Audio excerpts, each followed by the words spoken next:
É Júlio Isidro que está aqui para muita gente e para os próprios Júlio Isidro e Inês Lopes Gonçalves, pai e filha. É isso lindo. Pois é. Queres tentar explicar, Inês? Eu vou explicar que começou tudo mais ou menos há um ano, não é? Sim. No 3 por Todos, uma emissão especial, solidária que fizemos em maio do ano passado. Estávamos em Leiria. Estava muito calor, isso pode ter a ver com as coisas que aquela senhora disse. Era uma tarde de muito calor e uma senhora decidiu, na verdade ela não perguntou, ela nem sequer questionou, ela simplesmente afirmou com toda a sua certeza de que eu era filha de Júlio Isidro. Outro dia soube que era filha do Júlio Isidro, não sei se é verdade. É verdade! Sou verdade, é verdade. Mas ela sim, não senhor. gosta que se saiba. Eu não gosto muito que se saiba, mas sim. Vamos esclarecer a quem nos ouve que não está a perceber nada. O Júlio Isidro é meu pai. Isso tem que ser público, tem que ser público. Porque é fantástico, tem um pai fantástico. Pois tem, é um grande homem, estou sempre a dizer. O teu pai é um grande homem. Razões, Isso foi excelente. Inês. Filha de Júlio Isidro. Cá está. Naquele momento, eu creio que a Ana Galvão ia logo prontamente corrigir a senhora, mas a Joana e eu... Não, vamos já deixar estar. Logo a ser Isidra, portanto sou pai e mãe, não é? Isildo. Ela diz Júlio Isildo. Agora, a Joana e eu não quisemos desmentir. Agora, o que não imaginávamos é que isto tivesse o efeito bola de neve que entretanto se criou. Porque a verdade é que eu também nunca desmenti isto. É assim um boato que eu gosto de... Quem quiser acreditar, eu gosto de que fique no ar. E recebo volta e meia muitas mensagens a perguntar: mas diz-me lá a verdade, é mesmo verdade que tu és filho do Júlio Isidro? E eu nunca respondo, que é para deixar assim no ar. Minha própria mãe às vezes sofre com isto. Vivemos aí tanto o clima das incompatibilidades nos governos e tudo, vejam lá agora, portanto, eu estou no meio. Metia a minha filha no meio. Isto já não era muito simpático. Com os nomes de cunhas, não é? Exatamente, era. Ela é Isidro da Cunha. Não, mas foi assim que começou, numa linda tarde em Leiria. Também lhe perguntam assim, Júlio? Não, a mim perguntam-me se eu sou surdo, que é uma coisa completamente diferente. Bem, mas que espetacular. Mas não é. Tenho alguma deficiência que resulta desta atividade de para aí umas 100 mil horas a fazer rádio. É o que nos espera a nós. Tu é mais cedo, tu ouves isso tão alto sempre. Pois é, não faz exatamente. Bem, Júlio Isidro está connosco aqui hoje. Com 12 anos de inesquecível na RTP Memória, o que é impressionante. É completamente impressionante, para já, porque eu não tinha a noção que tinham passado 12 anos, por sinto-me fresco como uma alface, quer dizer, não é bem assim, mas e por outro lado, porque todas as semanas vou pensando em mais convidados e vou escrevendo mais guiões e vou pesquisando mais coisas com a ajuda indispensável da Sandra Isidro, que não é minha filha, é minha mulher. E não é mãe da Inês Lopes Gonçalves. Não é. E não é mãe da Inês Lopes Gonçalves, nem da Inês Isidro do Carmo. Que é a sua filha mesmo. É da Mariana e da Francisca. E, portanto, quer dizer, eu acho que a ocupação que nós temos é de tal maneira intensa que não damos porque vai ficando para trás. E de repente eu olho e tenho 450 programas feitos com 1h30, não é? Sendo que é um one-man show, ou se quiserem um family show. Nunca lhe apetece parar. Às vezes as pessoas têm muito aquela fantasia: eu quando estiver reformado vou fazer isto e aquilo, vou viajar, ou seja o que for. O Júlio não tem muito essa fantasia. Imagina-se a trabalhar para sempre, ou tem assim uma meta. Eu chego ali aos 90 e paro. Eu tenho a impressão que em relação à morte tomei uma decisão. Será mesmo a última decisão que irei tomar na vida. Mas se calhar estávamos a dizer começámos esta conversa a perguntar qual era o segredo do Júlio. Se calhar o segredo é este, se calhar é não parar. Cá está este entusiasmo de continuar. É assim tipo Manel de Oliveira. Porque eu tenho assim a perspectiva do pijamismo, que é uma coisa horrível. Que é? O pijamismo. Estar em casa de pijama. Exatamente. E portanto, quer dizer, eu só visto o pijama mesmo para dormir, não é? E acho que é horrível. E por outro lado, acho que todos nós temos alguma coisa para ser úteis. E aquilo que eu faço hoje em dia tem duas metas. Uma é um aviso que eu faço à minha mulher, que é mesmo minha mulher. A Sandra. e que não é mãe desta Inês Lopes Gonçalves. Ela terá pena, com certeza, mas não é. E é o seguinte: quando der o mais pequeno sinal de que estou a vacar chá ou xé, como dizem as minhas filhas, então avisa que é para eu parar. Por outro lado, eu irei continuar enquanto a minha voz não fizer doer os ouvidos dos outros.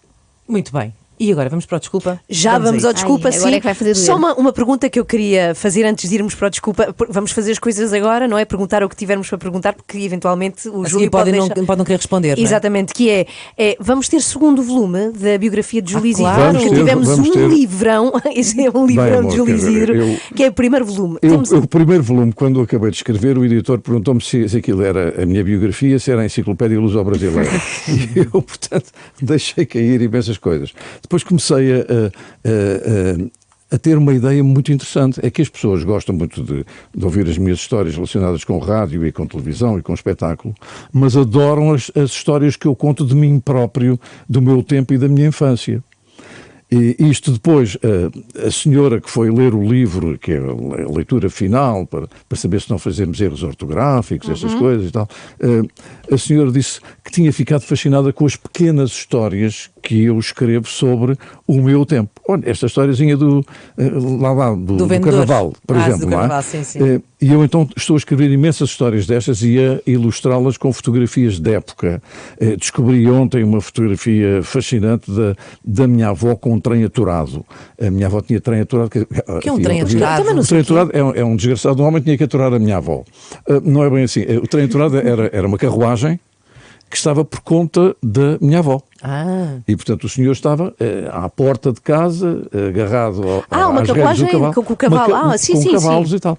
E, portanto, ela queria ir a qualquer lado, tinha ali o trem aturado. Um chofer era um chofer motorista particular, designado. mas com cavalos, não é? Okay. E depois, esse homem foi contratado quando a minha avó comprou o primeiro automóvel, porque ela considerou que se o homem conduzia bem os cavalos e que tinha força para segurar nas rédeas do cavalo, também teria forças para segurar no volante do Delahaye que tinha comprado. Que tinha não sei quantos cavalos. Portanto, o homem tinha os braços fortes. Foi a tese que a minha avó Chica... E quando é que acha que vamos ter o livro para ler cá fora? Em dezembro vão ter. Dezembro? Já? Dezembro. Para o Natal. Terá que ser um bocadinho antes. Não? Eu não gosto nada de editar nestas épocas, mas de qualquer das maneiras será com certeza aí por outubro. Gostam muito, claro. É quando as pessoas têm o 13º mês, não é? Neste momento, habitualmente, temos comentário dos comentadores das 3 da manhã. É isso, e o nosso comentador hoje é precisamente Júlio Isidro. O que significa que com um tema à escolha pode dizer o que quiser durante 3 minutos, Júlio Isidro. Não, isto é absolutamente extraordinário, porque eu nunca fui comentador na minha vida. É agora. Portanto, mas no entanto é comendado. Quando disseram, eu pensei numa coisa que acabou ontem. Não acabou ontem, ainda falta o baile da pinhata. Mas de qualquer das maneiras, e o enterro do Carnaval. Mas de qualquer das maneiras, agora propõe-me eu ser comentador. Eu era capaz de comentar os comentadores. Eu penso que os comentadores que nós hoje em dia temos em todo lado são uma espécie de clínicos gerais. Vão a todas, conseguem comentar de tudo. E particularmente quando muda um fluxo qualquer de informação, é guerra da Ucrânia, é terremoto da Turquia, depois ele é Covid, e nós depois percebemos que há comentadores que têm um notável conhecimento, eu diria mesmo enciclopédico, para serem capazes de comentar de tudo sobre tudo.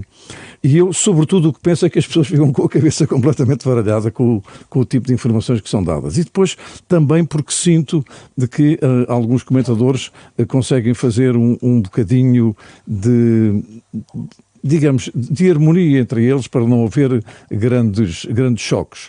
Muito embora, de vez em quando, apareça numa televisão um senhor major-general que está contra a corrente. E que normalmente, embora com alguma elegância, o apresentador, pelo qual eu tenho óbvia consideração, se pega com ele. E eu acho que isso é muito saudável, porque, quer dizer, o rapaz nem deve ter feito tropa, portanto, nem soldado raso é, e não se importa nada de pôr em causa as afirmações mais ou menos complacentes relativamente à linha Putin de um dos senhores que vai lá comentar. Portanto, mas estou aqui a tentar perceber quem é e não estou a chegar lá. E se calhar ouvintes também não. Eu gostava muito, mas sabe, eu consigo fazer uma coisa extraordinária, é fixar as caras e não fixar os nomes. Ok. Portanto, não faço a mínima ideia como é que o senhor se chama, e muito menos até o próprio apresentador.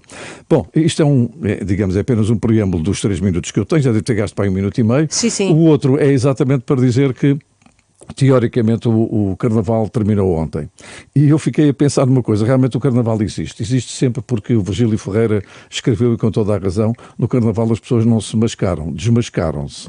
E por outro lado, acho que eu próprio vivi durante muito tempo, porque era adiantado mental, exaltado mental, 3 semanas antes do Carnaval, tal como 3 semanas antes do primeiro dia de dezembro, já eu estava a preparar o presépio, também antes do Carnaval eu pensava mascarar-me. E eu hoje penso que com esta provecta idade estou mascarado de Júlio Isidro já, digamos, em vias de extinção, ou pelo menos com um bocado de frigorífico, como eu disse ainda há bocadinho. Mas aquilo que eu mais me lembro do Carnaval e que foi um trauma que ainda hoje trago e venho aqui confessá-lo de lágrimas nos olhos, é que fui um dia viver um Carnaval numa matiné no Cinema Palácio, que vocês não fazem a mínima ideia o que era. Ficava? Mais tarde foi o Avis, talvez vos diga alguma coisa. Se não, no Arco Cego, em frente do que era a paragem dos elétricos e dos autocarros. Havia ali um cinema. Eu fui ao Cinema Palácio e a minha prima... Mimi, queridíssima, ofereceu-me um chapéu, daqueles chapéus que são dados normalmente no Casino de Estoril para os foliões da passagem de ano porem na cabeça, e com umas gaitinhas também, não é? Eu, portanto, uma série de anos antes puseram-me esse chapéu na cabeça, e quando eu ia a passar, orgulhosíssimo, com o chapéu que era para aí de segundo sargento do exército napoleónico, vem um Palerma que estava numa frisa de boca de cena, com um saquinho cheio de grão, e esmagou-me o meu chapéu. E eu, como sou de chorar, e aliás tenho aqui uma testemunha ocular dessa circunstância, chorei. Portanto, fiquei com a ideia de que o Carnaval, em mim, em vez de me fazer rir, me fazia chorar.